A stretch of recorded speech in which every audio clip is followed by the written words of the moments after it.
Bahujan Yuvasena BYS ఆధ్వర్యంలో ఇటీవల మదనపల్లి మండలంలో పంచాయతీ సెక్రటరీల బదిలీల విషయంలో ఉన్నతాధికారులు ఎటువంటి ప్రభుత్వ నియమ నిబంధనలను పాటించకుండా అలాగే పంచాయతీరాజ్ అడ్మినిస్ట్రేటివ్ రూల్స్ వ్యతిరేకంగా బదిలీలు చేశారని చెప్పి అన్నమయ్య జిల్లా కలెక్టర్ గారికి ఈరోజు ఫిర్యాదు చేయడం జరిగింది.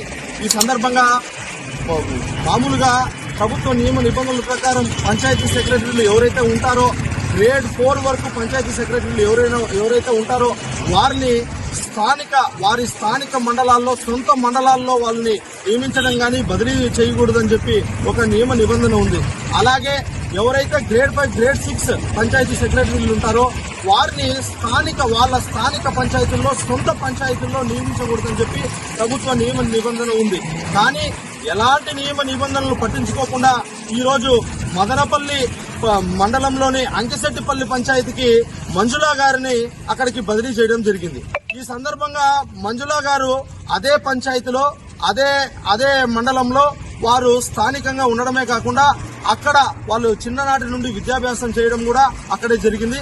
ఆ రోజు నుండి ఈ రోజు వరకు వారి తండ్రి గారి ఇంట్లోనే కాపురం ఉంటూ ఆమె పంచాయతీ సెక్రటరీగా మీరు ఆమెను సొంత పంచాయతీకి ఆమెను బదిలీ చేయడం వల్ల ఏం జరుగుతుందంటే అక్కడ వారికి అక్కడున్న స్థానికులకి చాలా విభేదాలు కలిగి ఉన్నాయి. వాళ్ళకి సంబంధించిన వాళ్ళకి భూ సమస్యలు కలిగి ఉన్నాయి. ఈమెను మీరు అక్కడ పంచాయతీ సెక్రటరీగా నియమించడం వల్ల ఏం జరుగుతుందంటే వారికి సంబంధించిన వారికి లేదా వారి భూమికే వాళ్ళు కొద్దిగా రూల్స్ కి అగైనెస్ట్ గా కోర్టులో ఉన్న కేసులకు కూడా ఆ భూములకు వాళ్ళు ఏమన్నా కొన్ని ఇన్ఫ్లుయెన్స్ చేసి వాటికి సంబంధించిన రికార్డ్స్ ని తారుమారు చేసే పరిస్థితి ఈ రోజు అక్కడ ఉంటుంది. అలాగే కాకుండా వాళ్ళు సొంత పంచాయతీలో ఉండడం వల్ల ఏం జరుగుతుందంటే వారికి నచ్చని వాళ్ళు ఉంటారు, వారికి నచ్చని వాళ్ళు ఉంటారు, వాళ్ళకి మంచిగా ఉండే వాళ్ళు ఉంటారు, వారికి విభేదాలు వారి కుటుంబ సభ్యులకి విభేదాలు కలిగి ఉన్నాయి వాళ్ళకి ఉంటుంది. వాళ్ళకి ఏం జరుగుతుందంటే వీరు పక్షపాతం చూపిస్తూ వాళ్ళ పైన వ్యవహరించడం అయితే ఈ రోజు జరుగుతూ ఉంది, ఆల్రెడీ జరగవచ్చు. దీనికి సంబంధించి మేము ఇప్పటికీ ఉన్నతాధికారులు డిపిఓ గారికి ఎంపీడీఓ గారికి చాలా సార్లు ఫిర్యాదు చేయడం జరిగింది.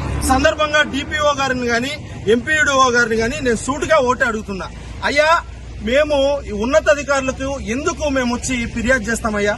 కింద స్థాయిలో ఎవరైనా అధికారులు ఉన్నారో, కింద స్థాయిలో ఎక్కడ తప్పు జరిగిందో, ఎక్కడైనా అవినీతి జరుగుతుందో, ఎక్కడైనా తప్పు జరుగుతుందో దాన్ని ఉన్నతాధికారులుగా చెప్తే ఉన్నతాధికారులుగా మీరు వాటిని విచారించి వాటి మీద చర్యలు తీసుకొని ప్రజలకు న్యాయం చేస్తామని చెప్పి మేము మీకు ఫిర్యాదు చేయడం జరుగుతుందయ్యా. కానీ మీరు ఈ రోజు మంజులా గారి విషయంలో ఎటువంటి చర్యలు తీసుకోకుండా, ఎటువంటి ఎంక్వైరీ చేయకుండా ఆమెపై మీరు వ్యవహరిస్తున్న శైలి ఈ రోజు చాలా బాధాకరంగా ఉంది.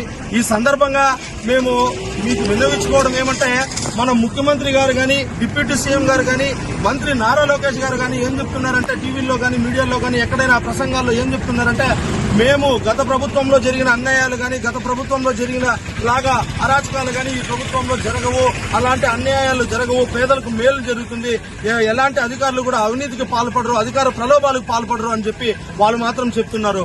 కానీ ఈ విషయంలో చూస్తే మీరు అధికార ప్రలోభాల్లో తెలియడం లేదు, అవినీతి వల్ల తెలియడం లేదు, ఆమె మీద ఎటువంటి మీరు చర్యలు తీసుకోవడం లేదు.